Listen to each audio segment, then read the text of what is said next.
தமிழக வெற்றிக் கழகம் சந்தித்த முதல் சட்டமன்ற தேர்தலிலேயே பெரும்பாலான மண்டலங்களில் அக்கட்சி ஆதிக்கம் செலுத்திய போதிலும் டெல்டா மண்டலத்தை திமுக மீண்டும் தக்க வைத்துள்ளது. சட்டமன்ற தேர்தலில் மேற்கு, தெற்கு, வடக்கு மண்டலங்களில் பெரும்பான்மையான தொகுதிகளில் தாவேக வெற்றி பெற்றுள்ளது.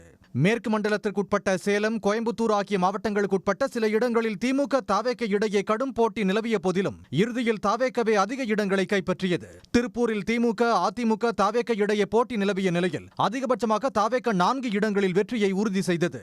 வடக்கு மண்டலத்துக்கு கீழ் வரும் சென்னையில் மொத்தமுள்ள 16 தொகுதிகளில் 14 இடங்களில் தாவேக வெற்றி பெற்றுள்ளது. திருவள்ளூர், காஞ்சிபுரம், செங்கல்பட்டு, வேலூர், ராணிப்பேட்டை உள்ளிட்ட மாவட்டங்களில் பெரும்பான்மையான தொகுதிகளில் தாவேக வேட்பாளர்கள் வெற்றி பெற்றுள்ளனர். அதே நேரத்தில் டெல்டாவில் திமுகவே வெற்றி வாகை சூடியுள்ளது.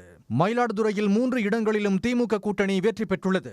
நாகையில் மொத்தமுள்ள 3 தொகுதிகளில் 2 இடங்களிலும், தஞ்சாவூரில் மொத்தமுள்ள 8 இடங்களில் 7 தொகுதிகளிலும் திமுக வெற்றியை பதிவு செய்திருக்கிறது. டெல்டாவை போன்று தெற்கு மண்டலத்திற்குட்பட்ட திண்டுக்கல், கன்னியாகுமரி உள்ளிட்ட மாவட்டங்களிலும் திமுக வெற்றியை தக்க வைத்தது. திண்டுக்கல், ஆத்தூர், வேடச்சந்தூர், நாகர்கோவில் உள்ளிட்ட இடங்களில் திமுக கூட்டணியே வெற்றி பெற்றிருக்கிறது.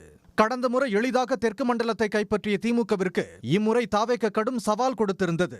அங்குள்ள 10 மாவட்டங்களுக்குட்பட்ட 58 சட்டமன்ற தொகுதிகளில் திமுக 20க்கும் மேற்பட்ட இடங்களிலும், தாவேக 25க்கும் மேற்பட்ட இடங்களிலும் வெற்றியை உறுதி செய்திருக்கின்றன.